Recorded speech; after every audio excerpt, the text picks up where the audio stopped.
Okapi métissage. Chers auditeurs, auditrices et internautes, très heureux de vous retrouver encore sur la radio de la paix. Également, ceux qui sont sur la page Facebook de Dr Michel Mouvoudi. On vous salue, on vous dit merci de votre temps. Voilà, bonjour. Dr Michel Mouvoudi, bonjour. Bonjour, cher Jean-Marc. Alors, pour rappel à ceux qui nous écoutent, ceux qui nous suivent, vous êtes docteur en médecine, titulaire des masters en santé publique et notre master en administration des affaires. Vous êtes doctorant en leadership, écrivain et coach en développement personnel et organisationnel. Et dans ces cadres, vous accompagnez les ministres, les chefs d'entreprise, les gouverneurs et même les jeunes et les femmes et leurs structures dans le développement du leadership et du management. Et avec le groupe CID Solidarité, vous organisez plusieurs formations dont ont bénéficié déjà plus de 10 000 jeunes sur toute l'étendue du territoire national. Et les pays a reconnu vos efforts, vos mérites. Vous êtes lauréat des doubles médailles d'or décorées par la chancellerie des ordres nationaux de la République démocratique du Congo. Bienvenue encore dans le studio de Radio Okapi. Merci beaucoup, cher Jean-Marc. Merci infiniment. Alors, l'ouvrage qui est au cœur de nos échanges, c'est le Lettres d'État réussite, un livre que je recommande vivement à nos auditeurs, un livre qui contient 269 pages. Aujourd'hui, nous allons parcourir la 28e lettre. C'est un peu la suite de la 27e lettre parce que Exactement. Dans la 27e lettre, on a parlé parlé de la solidarité. Cette fois-là, comme trait d'union et voilà. Source de richesse. Et là, nous parlons de la solidarité comme une vraie source de paix. Voilà, une source de paix. Et on a surtout besoin de la paix. Exactement, de la paix. Dans le cœur d'abord. Voilà. Dans le cœur. Faut même pas aller dans le pays. Ouais. Le pays. Ça doit commencer dans le cœur. Oui, mais si tu n'as pas la paix dans ton cœur, comment tu feras la paix à ton voisin? Mais c'est ça. Et quand toi et ton voisin vous commencez la guerre, les enfants de Jean-Marc vont se battre avec les enfants de Michel. Voilà. La guerre commence entre familles, entre communautés, Ouais. entre provinces. Et c'est comme ça que tout part. Voilà. Oui. D'abord dans le cœur. La paix dans le cœur. Alors là, voilà, à la page 253, Dr Michel Mouvoudi, vous écrivez on a souvent pris l'habitude de toujours définir la paix comme étant une absence de guerre. Les spécialistes du domaine pourraient proposer plusieurs nuances dans des contextes de vie variés pour aborder les thèmes de la paix. Mais dans cette lettre, je voudrais me focaliser sous l'angle de la paix définie comme quiétude sociale.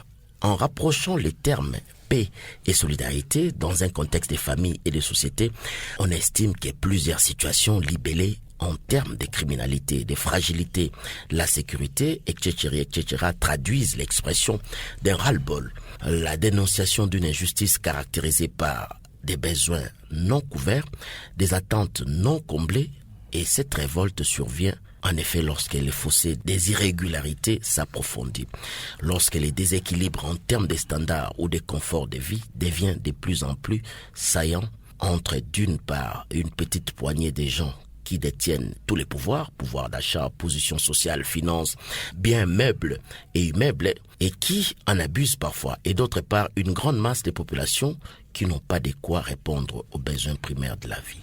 Ouais. C'est vraiment la caricature de la société. Oui, c'est ça, cher Jean-Marc. La solidarité, une vraie source de paix. En fait, cette lettre, d'abord, je voudrais donner une information ici. Tu sais qu'il existe une science qui s'occupe de la paix.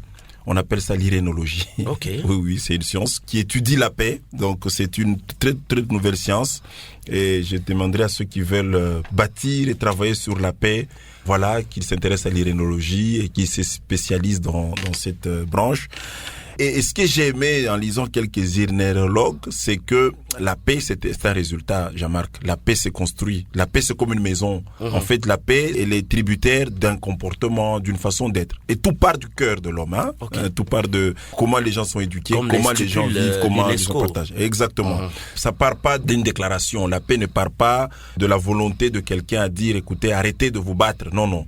N'est-ce pas? C'est comme ça qu'à la maison, tu peux être au salon, tu apprends que les enfants se battent, n'est-ce pas? Dans la chambre, tu arrives, c'est quoi? Non, il a pris, on jouait, non, il m'a poussé, je suis tombé, et donc tu vas comprendre que la paix se construit d'abord dans les gens. Très important. Et j'aime bien cette phrase. Et je suis en train de réfléchir un peu. Je dis, mais pourquoi est-ce que lorsque Christ, il avait rencontré pour la première fois après sa résurrection les disciples, il a dit que la paix soit avec vous. Très important. Pourquoi il n'a pas dit autre chose? Parce que justement, quand on manque de paix, on est capable de tout détruire. Mais la paix, elle est d'abord une dimension personnelle, de développement personnel. Comment se construire en harmonie avec soi-même pour ne pas être une nuisance pour les autres. Donc, la solidarité, d'abord, comment est-ce qu'elle peut influencer la paix? Premièrement, la solidarité évite les inégalités. Jean-Marc, tu sais, un grand-père me disait ceci. Quand est-ce que la sorcellerie commence dans la famille? C'est quand les uns mangent, les autres ne mangent pas. Quand les autres ont des voitures, les autres sont toujours à pied, la sorcellerie commence. Alors, c'est caricatural.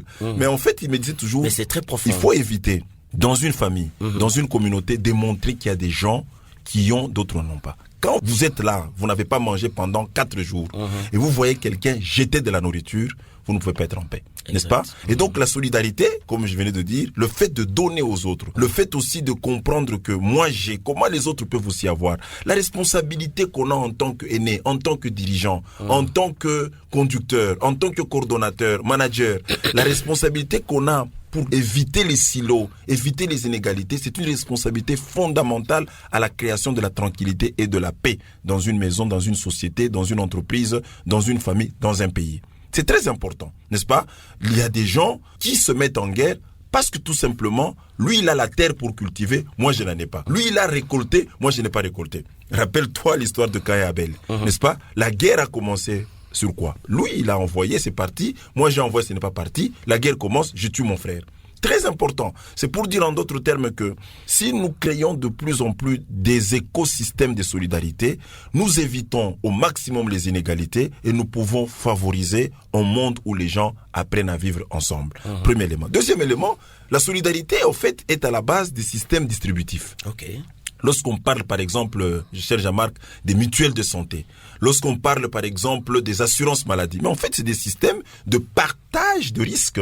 En d'autres termes, nous mettons ensemble nos moyens pour que ceux qui sont malades soient aussi soignés, mais en compensation, il y a des gens qui payent pour les autres. C'est très important. Lorsque tu adhères à une mutuelle de santé, tu adhères à une mutuelle je sais pas moi, d'épargne, tu adhères, par exemple, à une assurance. En d'autres termes, c'est un partage de risques, c'est une forme de solidarité financière. Et donc, justement, le système distributif a comme assise la solidarité. Donc, c'est très important. Et donc, en étant dans une situation où, quand je suis malade, on peut me soigner. Quand tu es malade, on peut te soigner. Et pas l'inverse, n'est-ce pas? Ça veut dire que quelque part, on commence à travailler pour une paix. Ok? Moi, j'arrive avec mon enfant malade, on me dit, tu peux partir. Toi, tu arrives avec ton enfant malade, non, on peut le soigner. Mais c'est quoi la différence? Nous sommes tous humains. Nous sommes tous, égaux. C'est quoi? Pourquoi mon enfant doit être chassé, mais l'enfant de Jean-Marc doit être soigné?